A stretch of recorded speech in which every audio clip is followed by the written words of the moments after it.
प्यारे विद्यार्थियों, क्या आप जानते हैं भारत का एक ऐसा राज्य है जहां साल में एक ही त्योहार तीन तीन बार मनाया जाता है और वो भी हर बार नृत्य, संगीत और खुशियों की बारिश के साथ। आज हम जानेंगे सत्रिया और बिहू नृत्य के पूरे प्रश्न अभ्यास के सॉल्यूशन को, और वो भी बिल्कुल आसान तरीके से।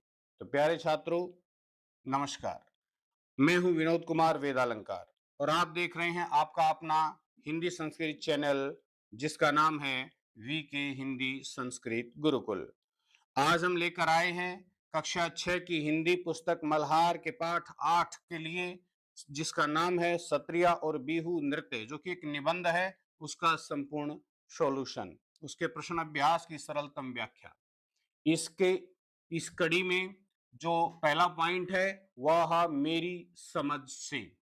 तो इसका कई भाग क्या है कि नीचे दिए गए प्रश्नों का सटीक उत्तर कौन सा है, उसके सामने एक तारा बनाइए। तारे का मतलब है स्टार बनाइए। सटीक उत्तर का मतलब है एब्सोल्युटली 100% राइट कौन सा है। हो सकता है इन विकल्पों में से आपको एक से अधिक विकल्प सही नजर आए, लेकिन इनमें से एक विकल्प जो पाठ के अनुसार बिल्कुल सही है, अगर आपको पाठ को समझना है, उसके सार को समझना है, तो इस वीडियो के फर्स्ट पार्ट को आप अच्छी प्रकार से एक बार ध्यान से दोबारा से सुन लीजिए। तो इसका पहला प्रश्न है, मां अलेक्जेंड्रा के बारे में कौन सा कथन सत्य है। इसके चार विकल्प दे रखे हैं। वे कहते हैं कि वे असम के जीवन के बारे में बहुत कुछ जानती थी। दूसरा विकल्प, उन्हें असम बिहू और सत्रिया नृत्य से बहुत प्रेम था। तीसरा विकल्प, उन्होंने एंजेला को कुछ असमिया शब्द भी सिखाए। एंड लास्ट, वे अपने कार्य में सहायता के लिए बेटी को लाई थी। तो किसके कौन सा विकल्प सही है? तो मुझे यहाँ पर पहला विकल्प सही लग रहा है कि वे असम के जीवन के बारे में बहुत कुछ जानती थी। आप इसके सामने निश्चिंत होकर के स्टार लगा दीजिए। सेकंड क्वेश्चन क्या है प्यारे बच्चों? तो सेकंड क्वेश्चन है कि अनु और एंजेला ने तुरंत एक दूसरे की तरफ देखा। क्यों देखा? तो उस क्यों का जवाब यहां पर इन विकल्पों में आपको खोजना है। तो पहला विकल्प है कि अनु के पास खिलौने थे। दूसरा विकल्प है अनु की आयु और एंजेला की आयु एक समान थी। तीसरा है दोनों को अंग्रेजी भाषा आती थी। चौथा है एंजेला अनु से असमिया भाषा सीखना चाहती थी। नहीं, तो पाठ के अनुसार हमें सटीक उत्तर देना है। वैसे तो सारी बातें ठीक है, लेकिन सेकंड ऑप्शन, दोनों की आयु एक समान थी, ये पाठ में लेखिका ने हमको बताया है, इसलिए जो है हम इसी के सामने स्टार लगाएंगे। नेक्स्ट, इसमें पॉइंट है मेरी समझ से। तो इसका ख प्रश्न है, अब अपने मित्रों के साथ चर्चा कीजिए और विद रीजन विद लॉजिक आपको बताना है कि आपने ये ही उत्तर क्यों चुने, इन्हीं ऑप्शंस का सिलेक्शन आपने क्यों किया। तो इसका आंसर आप यहां देख सकते हैं। पहला, कि यात्रा के दौरान मां एलेजेंड्रा ने एंजेला को असम की खूबसूरती, असम के व्यवसाय, असम की संस्कृति, असम के खान पान आदि के बारे में बहुत कुछ बताया था। उनकी डॉक्यूमेंट्री का विषय ही, टॉपिक ही असम के जनजीवन में नृत्य के महत्व को तलाशना था। इन बातों से ये सिद्ध होता है, ये पता चलता है कि मां अलेक्जेंड्रा असम के जीवन के बारे में बहुत कुछ जानती थी। वो अपने काम के प्रति इतनी समर्पित थी कि उन्होंने असम के लिए, असम के ऊपर बहुत कुछ स्टडी करके वो यहाँ पर आई थी। काफी कुछ उसने रिसर्च किया था।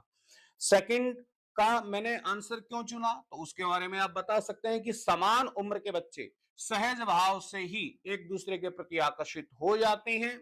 उनमें बहुत सारी समानताएं होती हैं। फिजिकली, साइकोलॉजिकली सोचने का ढंग, उनकी कल्पनाएं एक जैसी होती हैं। इसलिए दोनों ने तुरंत एक दूसरे की तरफ देखा और वो दोनों ही एक दूसरे की मित्र हो गई, एक दूसरे से घुल मिल गए।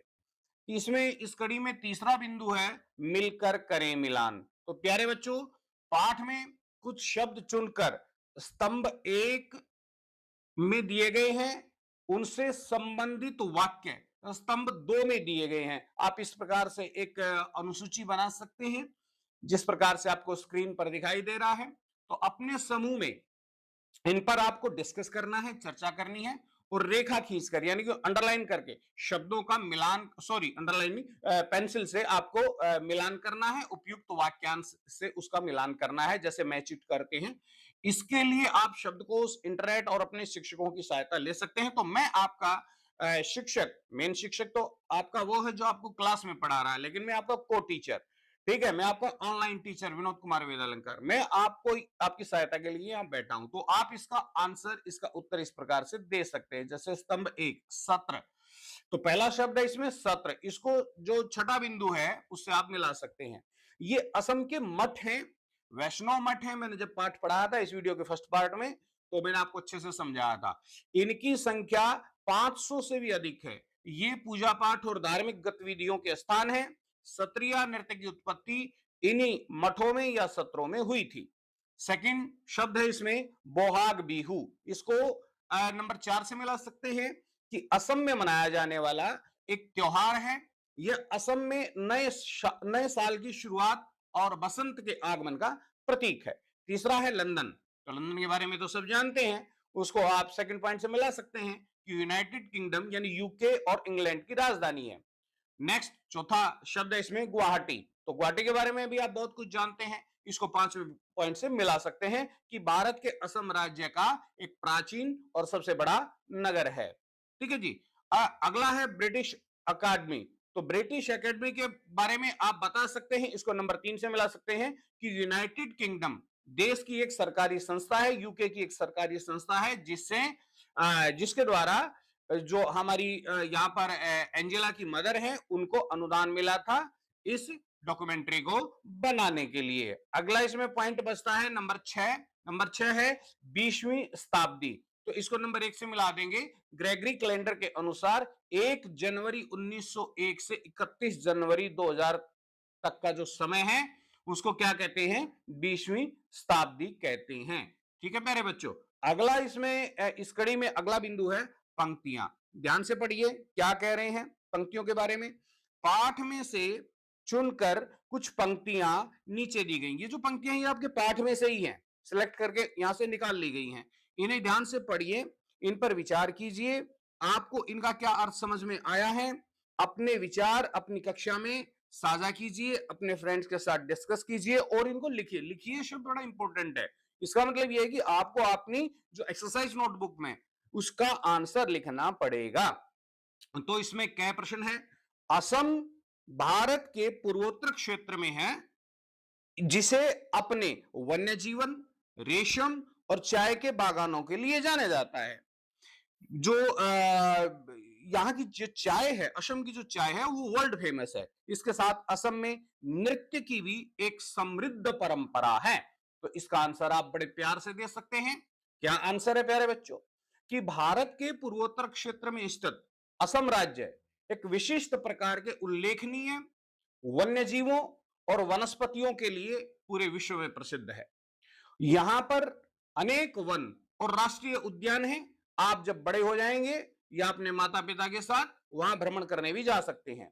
रेशम की उत्पत्ति यहां पर की जाती है, रेशम के जो कीड़े हैं उनका उत्पादन किया जाता है, और चाय के जो खास स्पेशल प्रकार के जो बागान हैं, गार्डन्स हैं, वो यहां पर लगाए जाते हैं और असम दुनिया भर में इनके लिए प्रसिद्ध है।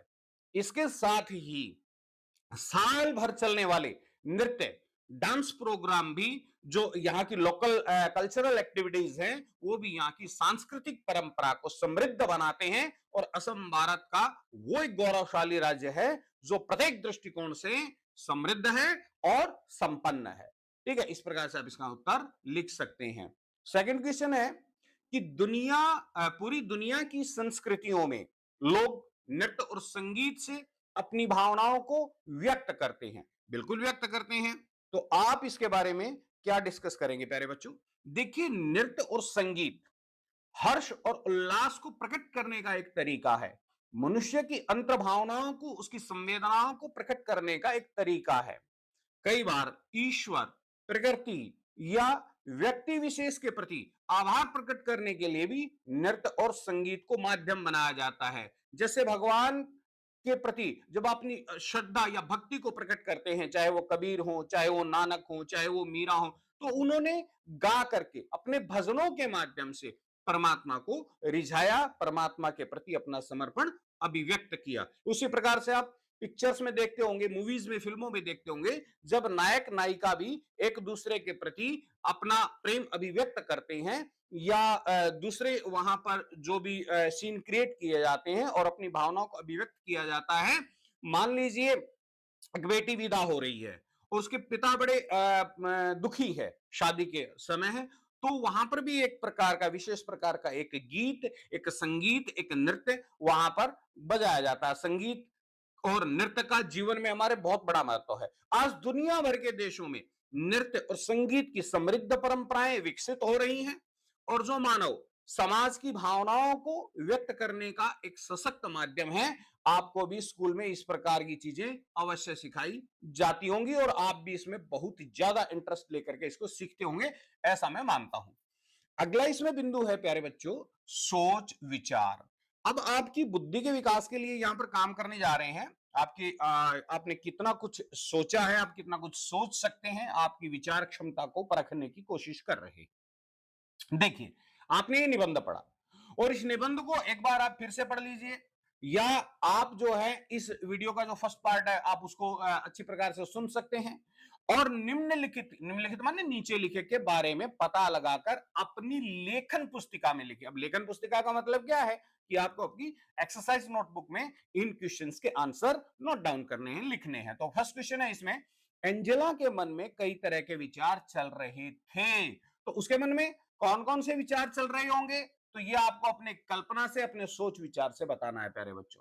तो एंजेला के मन में कई तरह के विचार थे, जैसे वह एक अलग संस्कृति, क्योंकि वो अपने देश को छोड़ करके दूसरे एक अनजान देश में आई थी, तो एक अलग प्रकार की कल्चर, एक अलग प्रकार की संस्कृति, एक अलग प्रकार का सामाजिक वातावरण, एक अलग प्रकार का जो है सोशल एटमॉस्फेयर उसने यहां पर देखा और उसको देख करके वो हतप्रभ थी। हतप्रभ माने वो बड़ी आश्चर्यचकित थी और बहुत आनंदित भी थी। ठीक है, क्योंकि मनुष्य का स्वभाव है कि वो क्या चाहता है, वो परिवर्तन चाहता है। तो जब वो हमारे देश में आई, असम में आई और यहाँ के उसने सामाजिक वातावरण को और यहाँ की संस्कृति को देखा, तो उसको काफी कुछ जो है परिवर्तित लगा। तो उसके मन में और भी अधिक कुछ जानने, देखने और समझने की जिज्ञासाओं से संबंधित विचार चल रहे थे। वह अपने साथ अनेक स्मृतियों को अपने हृदय में सहेज कर, अपने मन मस्तिष्क में सहेज कर और लंदन जाकर अपने मित्रों के साथ उसको साझा करने के बारे में विचार कर रही थी कि मैं ये सारी चीजें अपने फ्रेंड्स को जाकर के लंदन में बताऊंगी, क्योंकि वहां पर भी उसके बहुत सारे मित्र थे। इसका ख बिंदु देखिए, बिहू एक कृषि आधारित त्योहार है। ये मैंने इस वीडियो के फर्स्ट पार्ट में भी आपको समझाया था। तो कैसे, हम बता देते कैसे। असम में बिहू साल में 3 बार मनाया जाता है। ये भी इस वीडियो के फर्स्ट पार्ट में आपको समझाया गया है। सबसे पहले जब किसान खेतों में बीज बोते हैं, जब किसान बीज बोता है खेत में, उस समय बिहू मनाया जाता है। दूसरी बार जब तक वे खेतों में धान रोपते हैं, जब धान की रोपाई होती है, धान की पौध को खेत में रोपा जाता है, तब उस त्योहार को मनाया जाता है। और तीसरी बार कब, जब खेती की हार्वेस्टिंग होती है, खेतों में अनाज पक कर तैयार हो जाता है, उसकी हार्वेस्टिंग का समय आता है। तो इस प्रकार से बिहू जो है पूर्ण रूप से कृषि पर आधारित है और कृषि के विभिन्न सोपानों, कृषि के विभिन्न जो सीढ़ियां हैं, उनके आधार पर इस त्योहार को मनाया जाता है। इसका गए बिंदु आप देख लेते हैं प्यारे बच्चों। ऐसा लगता है कि भारत से जाने के बाद भी एंजिला के मन में असम की छाया हुआ, असम ही छाया हुआ था, बिल्कुल छाया हुआ था। पाठ के इस कथन के समर्थन, यानी इसको आप किस प्रकार से इस कथन की, इस स्टेटमेंट की वकालत करते हैं, किस प्रकार से आप इसकी एडवोकेसी करते हैं, इसके लिए कोई एग्जाम्पल खोज कर दीजिए, कोई उदाहरण खोज कर दीजिए। तो ठीक है मेरे बच्चों, दे देते हैं। एंजेला लंदन वापस जाने के बाद भी सॉरी, एंजेला लंदन वापस जाने के बाद भी, यानी जब वो यहां से चली गई, तो चलते समय खाना खाते समय और यहां तक कि खेलने के दौरान भी वो नृत्य ही करती रहती थी। और यहां से जो वीडियो रिकॉर्डिंग लेकर के गई थी वो उसी को देखती रहती थी और उसके मन में असम की जो नृत्य परंपरा थी उसको वो याद करके आनंदित होती रहती थी और बार बार वो उसी की प्रैक्टिस, उसी की मुद्राओं का जो अभ्यास है वो करती रहती थी। अगला इसमें प्रश्न है, समय के बदलने के साथ साथ सत्रिय नृत्य की परंपरा में क्या बदलाव आया? तो इस पर हमने काफी गहराई से डिस्कस किया था और फिर से कर लेते हैं प्यारे बच्चों। क्या क्या बदलाव आया? तो देखिए, पहले सत्रिया नृत्य केवल सिर्फ लड़कों यानी पुरुषों द्वारा किया जाता था, क्योंकि पुरुष ही साधु बनते थे वैष्णव मठों में, तो उन्हीं ने इस सत्रिया नृत्य का आविष्कार किया था और वही लोग इस परंपरा को आगे बढ़ा रहे थे। लेकिन आधुनिक दौर में महिला सत्रिय कलाकारों द्वारा भी नृत्य किया जाने लगा है और इस प्रकार समय के बदलने के साथ साथ सत्रिया नृत्य की परंपरा में भी ये काफी क्रांतिकारी बदलाव आया है कि आज लड़कियां यानी महिलाएं भी सत्रिया नृत्य की परंपरा को आगे बढ़ा रही हैं और पाठ में तो यहां तक हमने पढ़ा है कि वो पुरुषों से ज्यादा अच्छा जो है सत्रिया नृत्य कर पा रही हैं। ठीक है, तो अगला इस कड़ी में हम आगे लेते हैं। अगला बिंदु है प्यारे बच्चों, निबंध रचना। अब ये जो है एक लेखन की शैली है, लेखन की विधा है। ये कहानी हो सकती है, वो लेखन की विधा है, संवाद हो सकता है, वो भी विधा है। ठीक है, यहां पर जो विधा है वो निबंध है। निबंध का क्या मतलब होता है? किसी विषय पर लेखक लिखता है तथ्यात्मक दृष्टिकोण से।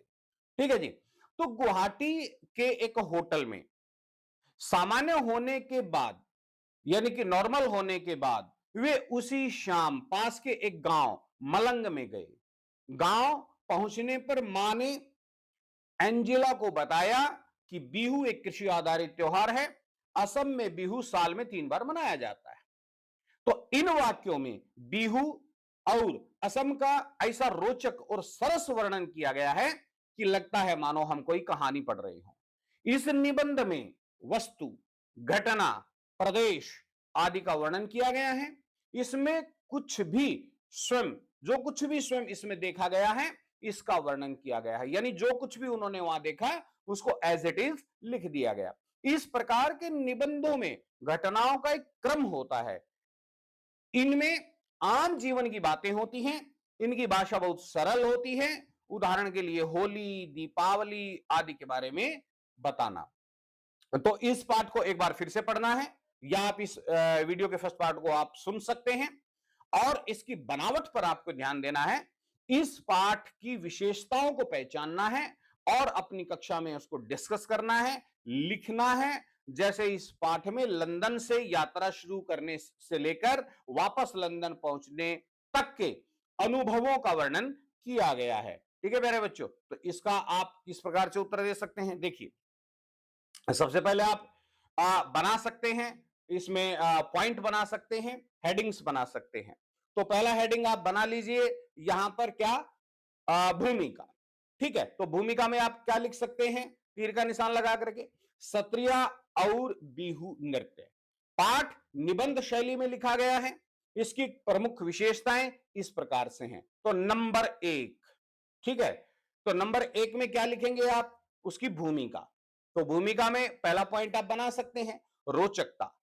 इस पाठ में लेखक ने एंजेला, जो कि एक 10 वर्षीय बालिका है, और उसकी मां की असम यात्रा का वर्णन बहुत ही रोचक विवरण के साथ प्रस्तुत किया है। दूसरा पॉइंट आप बना सकते हैं, वातावरण का चित्रांकन। तो लेखक ने एंजेला का निवास स्थान, उसके मित्र, स्कूल और पारिवारिक पृष्ठभूमि, उसकी अभिरुचियां, उसके इंटरेस्ट आदि को बताते हुए पाठ का आरंभ किया। और पाठक, पाठक माने पढ़ने वाले को, पाठ की मुख्य पात्र यानी उसकी जो मुख्य भूमिका में है, कौन? एंजेला। मुख्य पात्र के साथ ही संपूर्ण घटनाक्रम से जोड़ने में एक महत्वपूर्ण भूमिका निभाई है, निभाती है। तीसरा पॉइंट आप इसमें बना सकते हैं, रोचक लेखन शैली। देखिए, निबंध के घटनाक्रम को एक कहानी की भांति क्रमशः सीरियल वाइज आगे बढ़ाना होता है। इसकी रोचकता को बढ़ाती है ये विशेषता। पाठक एंजेला के साथ साथ स्वयं को इस यात्रा, इस महोत्सव तथा प्रत्येक गतिविधि में स्वयं को संलग्न महसूस करने लगता है। चौथा बिंदु आप बना सकते हैं सरल भाषा। निबंध की भाषा सरल, कक्षा के विद्यार्थियों की दृष्टि से पूर्णतः उपयुक्त है। नए नए क्षेत्रीय शब्दों से विद्यार्थियों का परिचय उपयोगी और रुचिकर है। पांचवा इसकी विशेषता आप बता सकते हैं वस्तु और दृश्यों का विवरण। तो अनु के खिलौनों की विशेषताएं, बरगद के वृक्ष के नीचे एकत्रित जनसमूह का दृश्य, त्योहार की विशेषताएं, नृत्यों की विशेषताएं, पृष्ठभूमि, पृष्ठभूमि का मतलब होता है बैकग्राउंड, तो पृष्ठभूमि प्रस्तुतिकरण आदि का वर्णन बहुत ही प्रभावशाली है। तो इस प्रकार से इस निबंध में प्रत्येक वस्तु, घटना पाठकों के समक्ष चित्र उपस्थित कर देती है, जिससे पाठक एंजेला, उसकी मां, उनकी यात्रा, विभिन्न घटनाएं, उनकी प्रसन्नता, उत्सुकता सभी से स्वयं को जुड़ा हुआ महसूस करता है। अगला पॉइंट इस कड़ी में आप जोड़ सकते हैं बच्चों अनुमान से, बहुत ही महत्वपूर्ण है। अब ये जो अनुमान है, ये बिंदु क्यों दे रखे हैं? तो अनुमान का मतलब है कि आपकी परिकल्पनाओं को जागृत करना है। आप इसके बारे में कितना अधिक काल्पनिक हो सकते हैं, तो अपनी कक्षा में चर्चा करनी है, डिस्कस करना है। बिहू नृत्य, क्या पॉइंट है? बिहू नृत्य और इसके उत्सव में, उत्सव से अचंभित एंजेला और उसके परिवार ने इसके साथ साथ लजीज, लजीज माने अत्यंत स्वादिष्ट पकवानों का पूरा आनंद लिया। एंजेला और उसका परिवार बिहू नृत्य और उसके उत्सव को देखकर अचंभित क्यों हो गया? तो इसका उत्तर आपको लिखना है। कैसे लिखेंगे? असम का सामाजिक, सांस्कृतिक और भौगोलिक परिवेश, परिवेश माने वातावरण, लंदन से एकदम बिल्कुल अलग था। बसंत ऋतु के आगमन पर किया जाने वाला नृत्य और उत्सव ये बहुत बड़ा था। एंजेला और उसके परिवार ने एक पेड़ के नीचे एक साथ इतने लोगों को इकट्ठा एकत्रित कभी नहीं देखा था, वो भी खुले आसमान के नीचे। यह दृश्य उन्हें एक स्वप्न की भांति लग रहा था और समारोह का विहंगम दृश्य, विहंगम माने मन को मोह लेने वाला जो दृश्य है, उनको असंबित कर रहा था। इस प्रकार से आप इसका उत्तर लिख सकते हैं। खैर प्रश्न है, जब तक एंजेला कुछ समझ पाती तब तक लंदन से नई दिल्ली होते हुए गुवाहाटी की उड़ान पर थी। एंजेला और उसकी मां अलेक्जेंड्रा ने भारत की यात्रा से पहले कौन कौन सी तैयारियां की होंगी? तो ये आपको अपनी कल्पना से बताना है, क्योंकि पाठ में तो इस प्रकार की व्याख्या, इस प्रकार का वर्णन नहीं है। देखिए एंजेला की मां ने स्कूल से उसकी बसंत की छुट्टियां ली होंगी, हालांकि थोड़ा बहुत इशारा किया गया है, बसंत की छुट्टियों को एक हफ्ता और बढ़ाने की अनुमति ली और समय कम होने और जल्दबाजी में बनाई हुई योजना के कारण वे सब जल्दी जल्दी में पैकिंग करके तैयार हुए। कुछ पूरा सामान उन्होंने अपना जो है पैक किया, कुछ सामान छूट भी गया होगा, हम ऐसी कल्पना कर सकते हैं, ऐसा मान सकते हैं। उन्होंने असम के नृत्य और संस्कृति के विश्व में काफी कुछ जानकारियां एकत्रित की होंगी एंजेला की मां ने। तो इस प्रकार से आप इसका उत्तर दे सकते हैं। अगला प्रश्न है बच्चों, वहां एक बड़े से बरगद के पेड़ के नीचे मंच यानी कि स्टेज बनाया गया था। बिहू नृत्य के लिए बरगद के पेड़ के नीचे मंच क्यों बनाया गया था? तो आप इसका उत्तर अपनी कल्पना से दे सकते हैं कि बिहू नृत्य एक बड़ा महोत्सव होता है किसी सभागार में, क्योंकि वो गांव का माहौल है तो वहां बड़े बड़े कम्युनिटी सेंटर, कम्युनिटी हॉल तो वहां है नहीं, ठीक है। तो पेड़ ही उनके लिए कम्युनिटी सेंटर है, पेड़ ही उन लोगों के लिए कम्युनिटी हॉल है। किसी सभागार में महोत्सव करने पर तो सीमित व्यक्ति इसका आनंद ले पाते हैं, और दूसरा पॉइंट यह है कि वहां इस प्रकार के वातावरण में ये सुविधाएं उपलब्ध भी नहीं है। तो उस महोत्सव का आनंद ज्यादा से ज्यादा लोग ले सकें और अपने अपने तरीके से ले सकें, इसलिए बिहू नृत्य के लिए बरगद के एक बड़े छायादार पेड़ के नीचे मंच लगाया गया था, बनाया गया था, और परंपरागत रूप से महत्वपूर्ण और धार्मिक स्थलों में ही इस प्रकार के महोत्सव मनाए जाते हैं। ठीक है, तो इस प्रकार से आप इसका उत्तर लिख सकते हैं। प्यारे बच्चों, इस कड़ी में आगे बढ़ते हुए अगला बिंदु है शब्दों की। तो इसके अंतर्गत हम क्या जानने की कोशिश करेंगे कि हमारी शब्द संपदा, हमारे जो शब्दकोश है उसमें कितनी बढ़ोतरी हुई।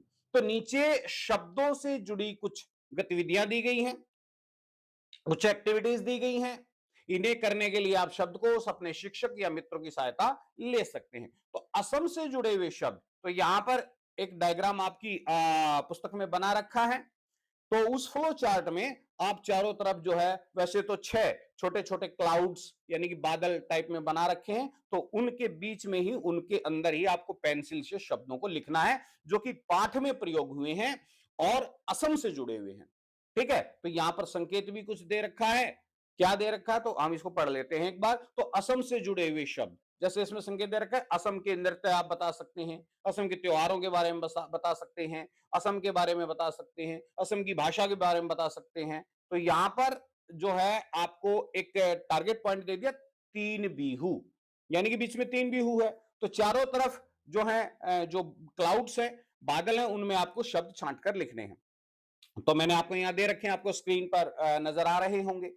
तो पहला शब्द है, इसमें आप लिख सकते हैं सत्रिया नृत्य, दूसरा बिहू नृत्य और त्योहार, तीसरे में आप लिख सकते हैं असमिया भाषा, वन्य जीवन, रेशम की खेती, चाय के बागान, मलंग गांव, चाय के बाग, गुवाहाटी, पीठा मिठाई। तो ये 9-10 शब्द मैंने यहां दिए हैं। इनमें से जो भी आपको अच्छे लगे आप इस फ्लो चार्ट में फिल कर सकते हैं। तो 3 बिहू अगला पॉइंट है इसमें, 3 बिहू। तो 3 बिहू के बारे में हम जानने की कोशिश करते हैं प्यारे बच्चों, क्या है। असम में बिहू साल में 3 बार मनाया जाता है। तो ये हमने पहले भी इस वीडियो के फर्स्ट पार्ट में भी आपको समझाया था और इस वीडियो में भी थोड़ी देर पहले आपको समझाया है। तो उसके बारे में यहाँ पर्टिकुलर दे रखा है कि वो किस महीने में मनाया जाता है और उसका क्या नाम होता है। तो पहला, रोंगाली या बोहाग, ये बैसाख के महीने में मनाया जाता है, सामान्य रूप से अप्रैल में मनाया जाता है। भोगाली या माघ, तो ये माघ महीने में मनाया जाता है और सामान्य रूप से जनवरी में पड़ता है। ठीक है। कोंगाली या काटी, ये कार्तिक में मनाया जाता है। ये पीछे जो दे रखे हैं ना, बोहाग, माघ, काटी, ये असमिया भाषा में हमारे जो देशी महीने हैं उनको वही शब्द है, उन्हीं को यहां पर कहा गया है। काटी माने कार्तिक, माघ माने माघ, बोहाग माने वैशाख। तो सामान्य रूप से अक्टूबर में आता है। अब इसके आधार पर कुछ प्रश्न दे रखे हैं, देख लेते हैं क्या प्रश्न है। एंजेला और उसकी मां अलेक्जेंड्रा कौन से बिहू के अवसर पर भारत आए थे, लिखिए। अब ये लिखिए आ गया प्यारे बच्चों। तो लिखिए का मतलब क्या है कि आपको आपकी जो एक्सरसाइज नोटबुक में उसमें आपको इसे लिखना है। लिख देंगे, स्क्रीन पर आपको इसका आंसर नजर आ ही रहा है। एंजेला, उसकी मां अलेक्जेंड्रा और पिता ब्रायन अप्रैल माह में नए साल के अवसर पर भारत आए थे। बसंत आने की खुशी में बिहू त्योहार मनाया जाता है। तो यह वह अवसर होता है जब किसान खेतों में बीज बोते हैं, जब किसान खेतों में बीज बोते, अप्रैल वाला। तो इसको रोंगाली या बोहाग वहां की भाषा में, जो कि बैसाख के महीने में सामान्य रूप से अप्रैल में मनाया जाता है, जो कि फर्स्ट पॉइंट पर रखा हुआ है। आप उसका आंसर यहां से देख करके लिख सकते हैं। खैर, तीनों बिहू के लिए लिखिए कि उस समय किसान खेतों में क्या कर रहे होते हैं। तो ये हमने आपको पहले ही समझा दिया है, आप इसको यहां से स्क्रीन से नोट डाउन कर सकते हैं। साल में 3 बार बिहू मनाया जाता है और साल में 3 बार मनाने वाला जो बिहू है, सबसे पहले तब मनाया जाता है जब किसान खेतों में बीज बोते हैं, दूसरी बार जब मनाया जाता है जब किसान खेतों में धान रोपते हैं, और तीसरी बार तब मनाया जाता है जब खेतों में अनाज तैयार हो जाता है, यानी फसल के हार्वेस्टिंग का समय आ जाता है। ठीक है, तो इस प्रकार से आप अपनी आंसर नोटबुक में नोट डाउन कर सकते हैं। अगला पॉइंट है इसमें, क्या है प्यारे बच्चों, आपकी बात, यानी आपने क्या सीखा। तो आप अपने जो कुछ भी हम सीखते हैं, नया कुछ भी सीखते हैं, तो उसका हम डिस्कशन करते हैं अपने अपने मित्रों के साथ। तो वही यहां पर कह रहे हैं कि अपने समूह में चर्चा कीजिए। तो रीना आंटी की एक बिटिया थी, उसका नाम था अनु। ठीक है, बिटिया का अर्थ होता है बेटी, और बेटी को प्यार से बुलाने के लिए, और स्नेह यानी कि स्नेह प्रेम का वह प्रकार है जो बड़े अपने से छोटों के प्रति अभिव्यक्त करते हैं। तो उस स्नेह को जताने के लिए बिटिया शब्द का प्रयोग भी किया जाता है। बिटिया जैसा ही एक अन्य शब्द बिट्टो भी होता है। आपके घर में भी आपको प्यार से किन किन नामों से पुकारा जाता है, लेखक ये जानने की कोशिश कर रहा है, ये आपके अपने व्यक्तिगत जीवन से जुड़ा हुआ प्रश्न है, तो आपको बताना है। आपका उत्तर अलग अलग हो सकता है, ठीक है, लेकिन यहां पर जो है कुछ शब्द मैंने डाल दिए हैं, जैसे कई माता-पिता, दादा-दादी अपने बच्चों को लाडो कह करके पुकारते हैं, लड़की को छोटी कह करके पुकारते हैं, किट्टू, छुटकी, सोना, रानी, गुड्डू, गुड़िया आदि अनेकों प्रेम भरे नामों से अपने बच्चों को पुकारते हैं, अपनी बिटिया को पुकारते हैं। तो आपको किस नाम से पुकारा जाता है, आप लिख सकते हैं। आपके नाम का क्या अर्थ है? आपका नाम किसने रखा? ये आपको पता करके बताना है। अब मान लीजिए आपका नाम पुनीता है, आपका नाम लावण्या है, कुछ भी हो सकता है। तो आपको अपने नाम के बारे में लिखना है कि मेरा नाम पुनीता है या मेरा नाम जो भी एबीसीडी है, तो मेरा नाम मेरे बाबा ने या पिता ने या दादा ने, दादी ने, नाना ने, नानी ने, जिसने भी रखा, मेरे नाम का अर्थ होता है, वो आपके नाम का जो अर्थ है वो आपको लिखना है, ठीक है। तो वो आपको अपने बारे में लिखना है, यहाँ स्क्रीन से नोट डाउन नहीं करना है ज्यों का त्यों, ठीक है। हाँ, तीसरा प्रश्न है, वे एक साथ खेल रहे थे। आप कौन कौन से खेल अपने मित्रों के साथ मिलकर खेलते हैं, ये आपको बताना। अभी देखिए ये भी आपका पर्सनल है, व्यक्तिगत तौर पर आपको बताना है। बहुत सारे खेल आप मित्रों के साथ खेल सकते हैं, कबड्डी है, खो खो है, पकड़म पकड़ाई है, चोर सिपाही है, ऊंच नीच है, कुछ भी, मतलब हाइड एंड सीक है, अनेकों खेल आप खेल सकते हैं जो भी आपको पसंद है। तो उसके बारे में आपको यहाँ लिखना है। आंसर जो है आपको यहाँ से टेपना नहीं है जो स्क्रीन से दिखाई दे रहा, आपको अपने बारे में बताना है, ठीक है जी। और गह प्रश्न है, असम में नृत्य की भी एक समृद्ध परंपरा है।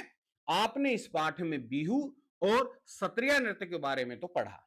अब आपके प्रांत में, आप किस प्रांत से हैं, ये आपको अपने इस वीडियो के जो कमेंट बॉक्स है उसमें आपको लिखना है, ठीक है। लिख करके बताना है कि आपको, आप जो हैं इंडिया के या दुनिया के किस प्रांत से, किस स्थान से इस वीडियो को देख रहे हैं, और आपके यहाँ का कौन सा लोकल नृत्य है, लोक नृत्य क्या है जो प्रसिद्ध है, और आपको कौन सा नृत्य करना पसंद है, ये सब कमेंट बॉक्स में आपको लिखना है, ठीक है।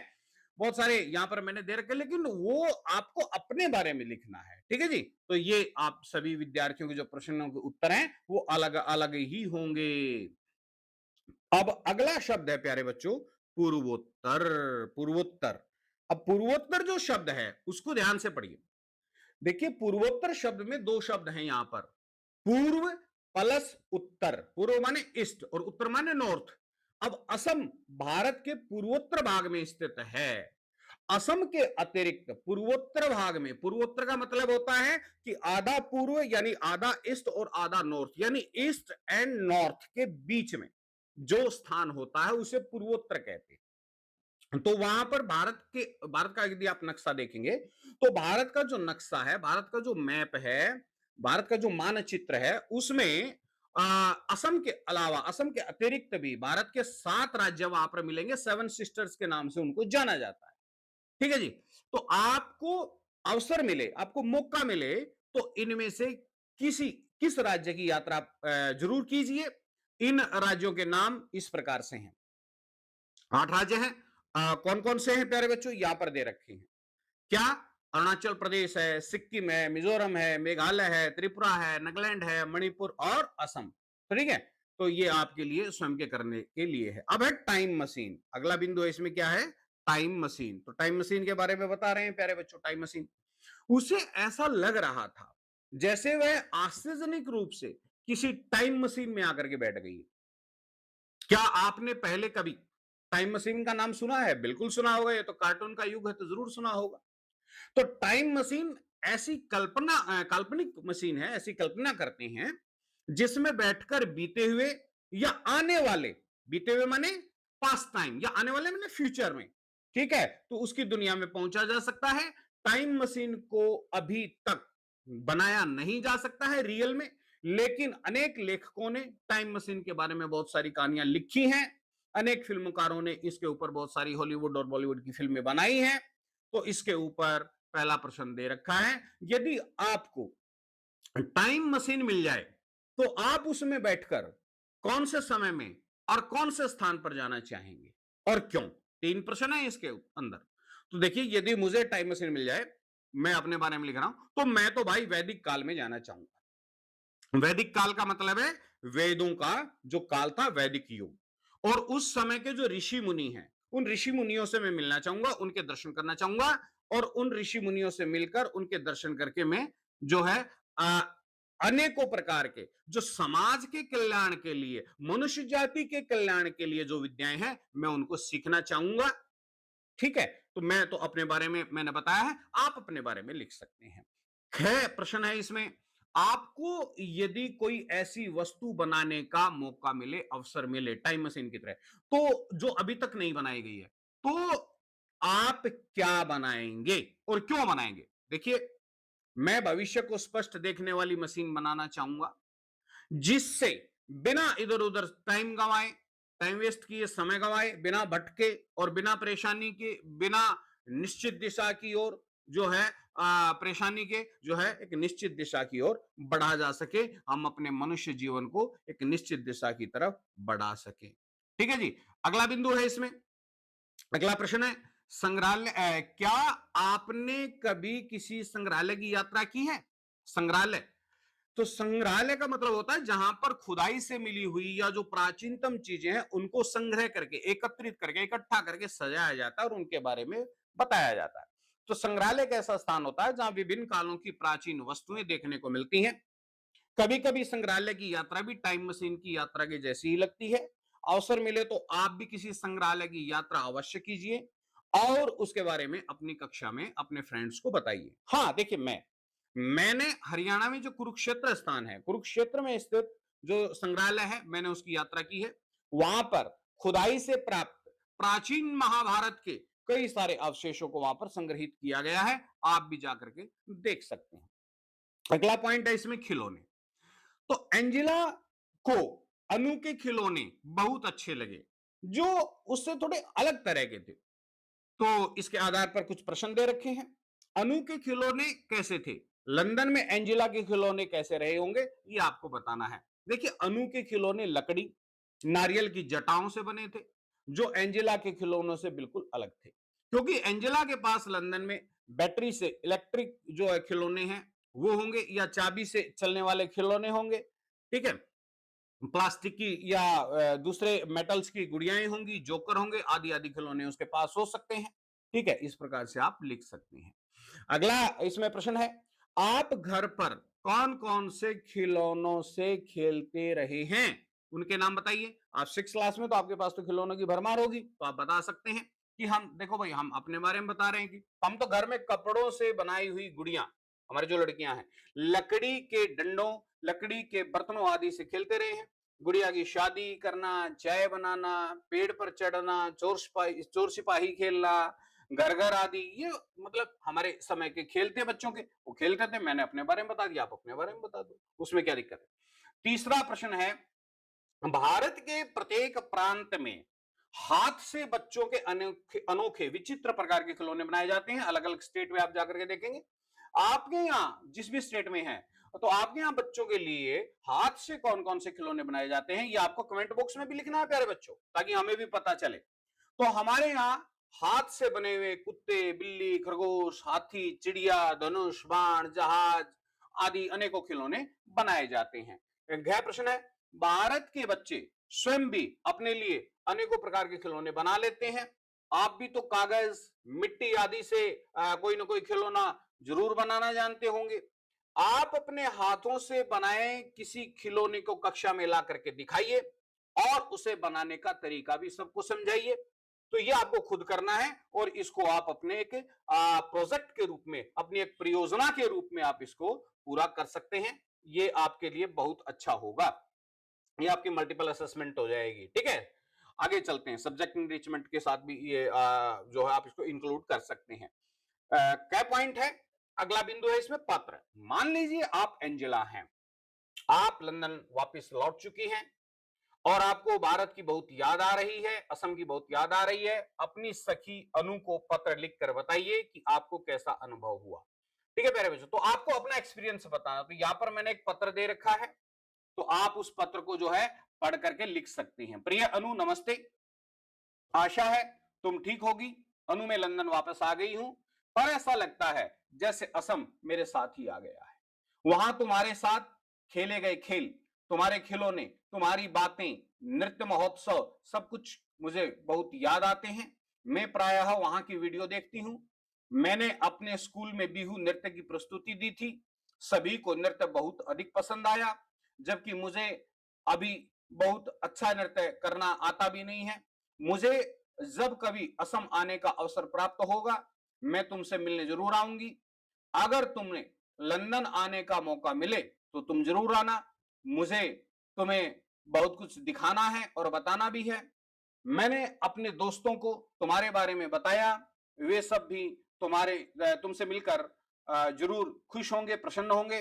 रीना आंटी को मेरी नमस्ते कहना, तुम्हारी सखी एंजेला। इस प्रकार से आप पत्र लिख सकते हैं और लिखना भी चाहिए आपको। ठीक है, अब चलते हैं ख पॉइंट। आप जानते होंगे, अब पत्र के बारे में बता रहे, आप जानते होंगे कि पत्र लिखने के लिए आवश्यक सामग्री कौन सी होती है। आपको कहीं पत्र लिखना है तो उसके लिए आपको किन किन चीजों की आवश्यकता पड़ने वाली है। तो देखिए, उसके लिए आपको एक पोस्ट कार्ड चाहिए, एक अंतर्देशीय लिफाफा चाहिए। अंतर्देशीय लिफाफा क्या होता है, पोस्ट कार्ड क्या होता है, यदि आपको नहीं पता है तो आप अपने पेरेंट्स से, अपने दादा दादी से, अपने ग्रैंडफादर से इसके बारे में जानकारी प्राप्त करें। ठीक है, क्योंकि उनके समय में तो ये आम बात थी। ठीक है, हो सकता है उनको मोबाइल के बारे में इतना ज्यादा पता न हो, लेकिन इन चीजों के बारे में उनको पूरा पता है, तो ये खरीदे जा सकते हैं। संभव हो तो आप भी अपने घर के पास का जो डाकघर है, पोस्ट ऑफिस है, उसमें जाइए, उसकी यात्रा कीजिए और एक पोस्ट कार्ड खरीदकर पत्र लिखने के लिए उसका उपयोग कीजिए। इस कड़ी में अगला बिंदु है पत्र। तो क्या कहते हैं गए बिंदु में, गए पॉइंट में, क्या आपने कभी डाक टिकट देखा है। तो ये प्रश्न आपसे भी डायरेक्ट मैं पूछ रहा हूं कि क्या आपने कभी डाक टिकट देखा है। अपने दादा दादी से इसके बारे में जरूर पूछिए। तो संसार के जितने भी देश हैं, सभी में डाक टिकट जारी होते हैं। भारत का डाक विभाग भी समय समय पर डाक टिकट जारी करता है। बड़े सुंदर सुंदर होते हैं डाक टिकट। डाक टिकट किसी देश की संस्कृति के बारे में काफी कुछ महत्वपूर्ण जानकारी उपलब्ध कराते हैं। इसलिए अनेक लोग, बहुत सारे लोग देश विदेश के डाक टिकटों को एकत्रित करते हैं और उनके पास इनका एक बड़ा जखीरा भी होता है। ठीक है, तो आप इसको जो है इसके बारे में डिस्कस कर सकते हैं अपने पेरेंट्स से। नीचे भारत के विभिन्न लेखकों के सम्मान में जारी किए गए कुछ डाक टिकटों के चित्र आपकी टेक्स्ट बुक में दिए गए हैं। इन्हें ध्यान से देखना है और डाक टिकटों के चित्र के लिए पाठ्य पुस्तक की पृष्ठ संख्या 90 पर आप देख सकते हैं।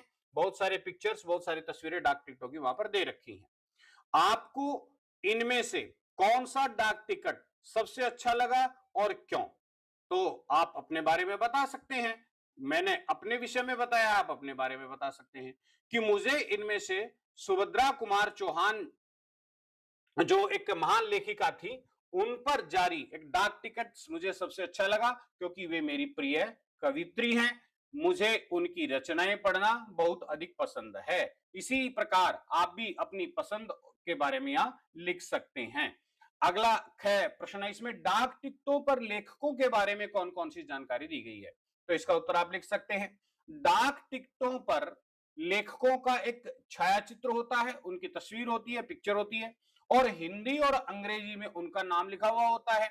इसके साथ ही टिकट जारी होने के वर्ष और लेखकों के जन्म और मृत्यु का जो वर्ष होता है वो भी वहां पर अंकित होता है, वो भी लिखा होता है, उसकी भी जानकारी दी जाती है। अगला बिंदु है बच्चों, आज की पहेली। तो आज हम आपके लिए लाए हैं कुछ असमिया पहेलियां, यानी असम में जो पहेलियां पूछी जाती हैं वो लेकर के आए हैं। इनमें कुछ पहेलियों को पढ़कर आपको लगे, अरे ये पहेली तो मेरे घर पर भी बूझी जाती है, तो कुछ पहेलियां आप पहली बार बूझेंगे, पहली बार आप उनको पढ़ेंगे। तो आइए आनंद लेते हैं इन रंग बिरंगी पहेलियों का। तो ये जो रंग बिरंगी पहेलियां हैं, ये आपकी पाठ्य पुस्तक में दे रखी हैं। इनके उत्तर हम यहां बुझा देते हैं आपको। तो पहले का है मूली, दूसरा नारियल, और तीसरे नंबर पर है होंठ, और चौथे पर चिट्ठी। ठीक है, अगला प्रश्न हम लेते हैं बच्चों, अगला बिंदु हम लेते हैं झरोखे से। असम मैंने पहले ही बताया है, भारत के पूर्वोत्तर क्षेत्र में है, जिसे अपने वन्य जीवन, रेशम और चाय के बागानों के लिए जाना जाता है। आपने पढ़ा है कि असम का रेशम, जिसे मूंगा सिल्क कहा जाता है, बहुत ही प्रसिद्ध है दुनिया में और बहुत महंगा भी होता है वो। ठीक है, बहुत कीमती भी होता है। क्या आप जानना चाहते हैं कि ये क्या होता है और कैसे बनता है और क्यों ये प्रसिद्ध है? तो ठीक है, हम इसके बारे में पढ़ेंगे। ये बहुत ही गजब की जानकारी है, यूपीएससी तक इसमें इसके बारे में पूछा जाता है। असम का सुप्रसिद्ध मूंगा सिल्क, मूंगा एक पत्थर भी होता है, ठीक है ना, लेकिन यहां पर मूंगा सिल्क की बात कर रहे हैं जो असम के अंदर पैदा किया जाता है, बनाया जाता है, हाथ से बनाया जाता है। कुछ वर्ष पूर्व मेरी नियुक्ति गुवाहाटी हवाई अड्डे पर हुई थी। वहां पर प्रायः मैं महिलाओं को एक विशेष प्रकार की आकर्षक साड़ी पहने देखता था। यह साड़ी सदैव भूरे सुनहरे रंग की झिलमिली सी होती थी। उस पर अधिकतर पारंपरिक ढंग से लाल या काली जो बॉर्डर है तथा हरे, लाल और पीले रंग के बूटों आदि की कढ़ाई रहती थी। कुछ समय के बाद जब मैं असम के एक विवाह समारोह में गया तो वहां भी अधिकतर महिलाएं इसी प्रकार की अन्य चमकीली भूरी सुनहरी साड़ियां पहनकर आई थी। अनेक पुरुषों ने भी उसी प्रकार के भूरे सुनहरे रंग के कुर्ते पहने हुए थे, बस केवल रंगों के हल्के या गहरे का अंतर था। मैंने अपने एक असमी जो मित्र है उससे पूछा कि यह कैसा भूरा चमकीला कपड़ा है, तो मित्र ने बताया कि यह भूरा नहीं बल्कि सुनहरा है, गोल्डन है। यह असम का सुप्रसिद्ध मूंगा सिल्क है जो सभी प्रकार के रेशमों में सबसे महंगा होता है।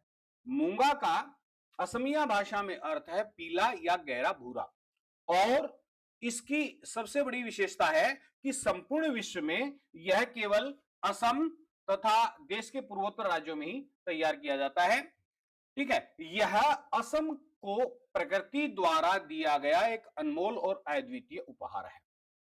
तो मित्र ने यह भी बताया कि मूंगा सिल्क की साड़ियों की एक खूबी यह है कि अन्य रेशमी कपड़ों के उलट इनकी ड्राई क्लीन करने की आवश्यकता नहीं होती, बल्कि इन्हें घर पर ही आराम से धोया जा सकता है। हर धुलाई के बाद इसका निखार बढ़ता चला जाता है। एक साड़ी औसतन 50 वर्ष तक खराब नहीं होती, ऐसा माना जाता है, यदि उसको कोई कीड़ा न काटे तो। ये मैं आपको अपनी तरफ से बता रहा हूं। मूंगा रेशम सभी प्रकार के प्राकृतिक रूप से जो है तैयार किया जाता है कपड़ा है, और उसमें सबसे मजबूत होता है। इसके अलावा इसे गर्मी सर्दी किसी भी मौसम में पहना जा सकता है। असम के लोगों का मानना है कि मूंगा सिल्क के कपड़ों में अनेक औषधीय गुण भी होते हैं। ये बिमल श्रीवास्तव है और एक पत्रिका में उन्होंने अपना लेख लिखा है अप्रैल 2008 में, वहां से ये लिया गया है। विद्यार्थी आप इसको पढ़ सकते हैं। साजी समझ। तो आपको इस लेख में दी गई कौन सी जानकारी सबसे अच्छी लगी, क्यों लगी, अपने फ्रेंड सर्कल में उसका डिस्कस कीजिए। तो देखिए इस लेख में मूंगा सिल्क से मूंगा सिल्क के संबंध में दी गई जानकारी मुझे पर्सनली बहुत अच्छी लगी। असम का मूंगा सिल्क सभी प्रकार के रेशमों में सबसे महंगा होता है और असम तथा देश के पूर्वोत्तर राज्यों में ही तैयार किया जाता है, हाथ से तैयार किया जाता है, प्राकृतिक रूप से तैयार किया जाता है।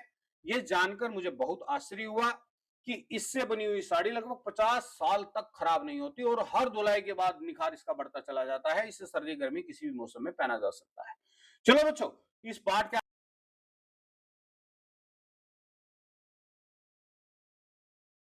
प्यारे विद्यार्थियों, अगर आपको यह वीडियो हेल्पफुल लगा हो तो इसको जरूर लाइक करें, अपने दोस्तों के साथ शेयर करें और चैनल को सब्सक्राइब करना तो बिल्कुल भी ना भूलें। क्यों? क्योंकि यदि आपने चैनल को सब्सक्राइब किया तो आपको क्लास 6 के, क्लास 7 के, क्लास 12 तक सारे जो चैप्टर हैं उनकी आसान एक्सप्लेनेशन यहां पर मिलती रहेगी। याद रखिए प्यारे बच्चों, पढ़ाई तभी मजेदार और आनंदित बनती है जब हम उसे समझकर सीखते हैं, न कि रटकर। मैं हूं आपका अपना शिक्षक और आप देख रहे हैं वीके हिंदी संस्कृत गुरुकुल। मिलते हैं अगले वीडियो में, तब तक पढ़ते रहिए, आगे बढ़ते रहिए। शुभ आशीर्वाद। आपका बहुत बहुत धन्यवाद।